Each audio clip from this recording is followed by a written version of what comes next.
ಲಾಡ್ಜ್ನಲ್ಲಿ ಯುವತಿಯ ಜೊತೆಗಿದ್ದ ವಿಡಿಯೋವನ್ನು ಚಿತ್ರೀಕರಿಸಿಕೊಂಡು ಉದ್ಯಮಿಯಿಂದ ಸುಮಾರು 50 ಲಕ್ಷ ರೂಪಾಯಿ ಪಡೆದಿರುವ ಆರೋಪದ ಮೇಲೆ ಓರ್ವ ಮಹಿಳೆಯನ್ನ ಮಂಡ್ಯ ಪೊಲೀಸರು ಬಂಧಿಸಿದ್ದಾರೆ.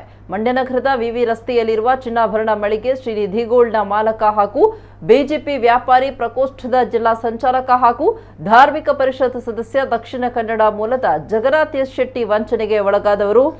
ಮಂಡ್ಯದ ಸುಭಾಷ್ ನಗರದ 8ನೇ ಕ್ರಾಸ್ ನಿವಾಸಿ ಸಲ್ಮಾ ಬಾನು ಮತ್ತು ಜಯಂತ್ ಅವರು ಈ ಪ್ರಕರಣದ ಆರೋಪಿಗಳಾಗಿದ್ದಾರೆ. ಪೊಲೀಸರು ಸಲ್ಮಾ ಬಾನುಳನ್ನ 10 ದಿನಗಳ ಕಾಲ ಕಸ್ಟಡಿಗೆ ಪಡ್ಕೊಂಡಿದ್ದಾರೆ. ಇದೇ 2022ರ ಫೆಬ್ರವರಿ 26ರಂದು ರಾತ್ರಿ 10:45ರ ಸುಮಾರಿಗೆ ಮೈಸೂರು ಮೂಲಕ ಮಂಗಳೂರಿಗೆ ತೆರಳಲು ಮಂಡ್ಯದ ಸಾರಿಗೆ ಬಸ್ ನಿಲ್ದಾಣದಲ್ಲಿ ಜಗನ್ನಾಥ್ ಎಸ್ ಶೆಟ್ಟಿ ನಿಂತಿದ್ದಾಗ ಆರೋಪಿಗಳಾದ ಸಲ್ಮಾ ಬಾನು ಮತ್ತು ಜಯಂತ್ ಹಾಗೂ ಇತರರು ಕಾರಿನಲ್ಲಿ ಬಂದು ಪರಿಚಯ ಮಾಡಿಕೊಂಡು ತಾವು ಮೈಸೂರಿಗೆ ತೆರಳ್ತಾ ಇದ್ದು ಬನ್ನಿ ಅಂತ ಹತ್ತಿಸಿಕೊಂಡಿದ್ದಾರೆ.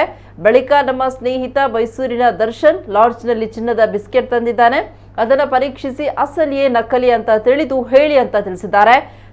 ನಾನು ಮಂಗಳೂರಿಗೆ ಹೋಗಬೇಕು, ಸಮಯ ಇಲ್ಲ ಎಂದಾಗ 5 ನಿಮಿಷ ಬನ್ನಿ ಅಂತ ದರ್ಶನ್ ಲಾಡ್ಜ್ಗೆ ಕರೆದೊಯ್ದಿದ್ದ. ರೂಮಿಗೆ ತೆರಳಿದ ಬಳಿಕ ಆರೋಪಿಗಳು ನಾಪತ್ತೆಯಾಗಿದ್ರು. ಸ್ವಲ್ಪ ಹೊತ್ತಿನಲ್ಲಿ ರೂಮಿಗೆ 22ರಿಂದ 25 ವರ್ಷದ ಯುವತಿ ಬಂದಿದ್ದು, ಕೆಲವೇ ನಿಮಿಷಗಳಲ್ಲಿ ಸಲ್ಮಾ ಬಾನು, ಜಯಂತ್ ಹಾಗೂ ಇತರರು ಬಂದು ನೀನು ಯುವತಿಯೊಂದಿಗೆ ಇರುವ ವಿಡಿಯೋ ಚಿತ್ರೀಕರಿಸಿಕೊಂಡಿದ್ದೇವೆ, ನಮಗೆ 4 ಕೋಟಿ ರೂಪಾಯಿ ನೀಡಬೇಕು ಅಂತ ಹೇಳಿ ಹಲ್ಲೆ ನಡೆಸಿದ್ರು. ಬಳಿಕ ನಾನು 50 ಲಕ್ಷ ರೂಪಾಯಿ ಕೊಡುವುದಾಗಿ ಒಪ್ಪಿಕೊಂಡು ಮಾರನೇ ದಿನ ಬೆಳಗ್ಗೆ 10 ಗಂಟೆಗೆ 25 ಲಕ್ಷ ರೂಪಾಯಿ ಕೊಟ್ಟಿದ್ದೇನೆ. ಬಳಿಕ ಇದುವರೆಗೂ ಒಟ್ಟು 50 ಲಕ್ಷ ರೂಪಾಯಿಗಳನ್ನು ಪಡ್ಕೊಂಡಿದ್ದಾರೆ. ಹೆಚ್ಚಿನ ಹಣಕ್ಕೆ ಬೇಡಿಕೆ ಇಟ್ಟ ಕಾರಣ ದೂರು ನೀಡಿದ್ದೇನೆ ಅಂತ ಜಗನ್ನಾಥ್ ತಿಳಿಸಿದ್ದಾರೆ. ಆರೋಪಿಗಳಾದ ಸಲ್ಮಾ ಬಾನು, ಜಯಂತ್ ಸಹಿತ ಮತ್ತು ಇತರರು ಹಲವು ಪ್ರಕರಣಗಳಲ್ಲಿ ಭಾಗಿಯಾಗಿದ್ದು ಕುಖ್ಯಾತ ಆರೋಪಿಗಳಾಗಿದ್ದಾರೆ ಎನ್ನಲಾಗಿದೆ. ಜಗನ್ನಾಥ್ ಶೆಟ್ಟಿಯಂತೆ ಹಲವರು ಈ ಜಾಲದಲ್ಲಿ ಸಿಲುಕಿಸಿರುವ ಶಂಕೆ ವ್ಯಕ್ತವಾಗಿದೆ.